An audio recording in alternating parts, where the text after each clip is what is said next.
Bonjour. Alors aujourd'hui, on plonge dans un sujet assez sensible, Mmh. les relations franco-algériennes.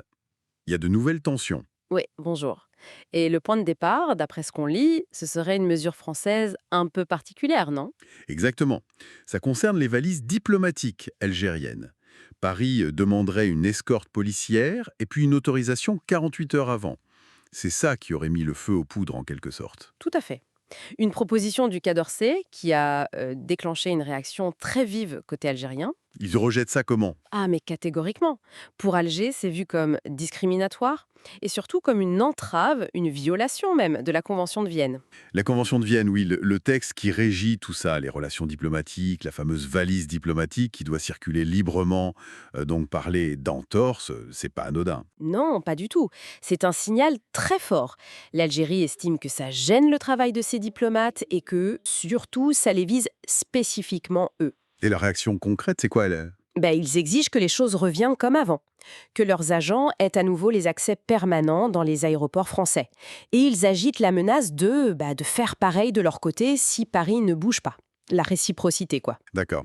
Mais alors, les analyses qu'on a pu consulter, elles disent que ça va plus loin qu'une simple histoire de protocole, de valise. Ah oui, clairement.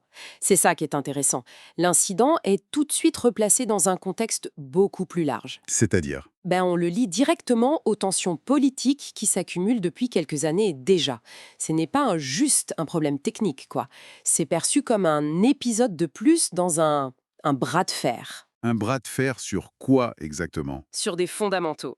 La souveraineté, le poids de l'histoire, la mémoire coloniale, et même, c'est mentionné, la place de l'importante communauté algérienne en France. L'analyse évoque même un lien possible avec la politique intérieure française, les élections qui approchent, 2025, 2027. Oui, cette idée est soulevée, comme si ce dossier devenait un enjeu électoral en France. Maintenant, pourquoi cette mesure maintenant? Le document ne donne pas de réponse claire là-dessus. D'accord. Mais il détaille un peu les points de friction qui alimentent tout ça. Oui, il rapporte les griefs des deux côtés tels qu'ils sont présentés.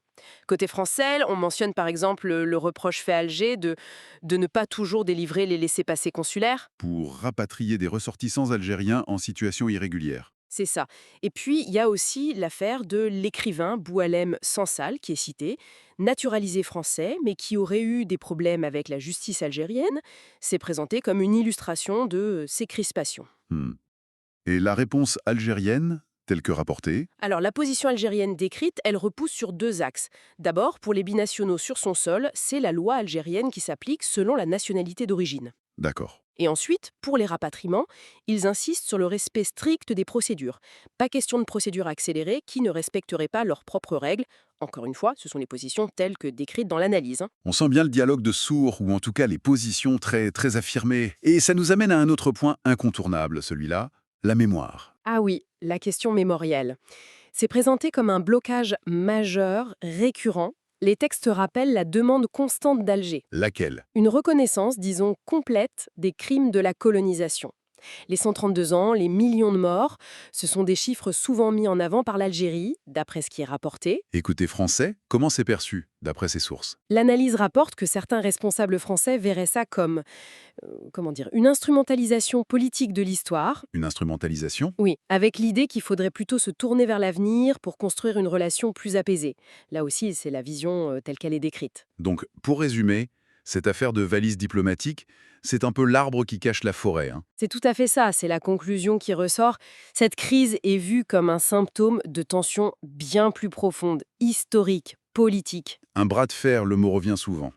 Oui, entre deux pays aux liens très forts, très complexes, mais où les intérêts peuvent diverger et où l'histoire pèse très lourdement. Ce n'est clairement pas juste une question de logistique à Roissy ou à Orly. Un passé qui ne passe pas, des intérêts mêlés, une géopolitique délicate. C'est un cocktail explosif potentiel. Exactement. Et ça amène une question pour finir, une réflexion peut-être. Vu ce poids de l'histoire, vu ces enjeux politiques qu'on vient de décrire, quelle relation est vraiment possible à terme entre la France et l'Algérie? Une relation qui irait au-delà de ces crises à répétition. Une question ouverte, en effet. Merci pour cet éclairage.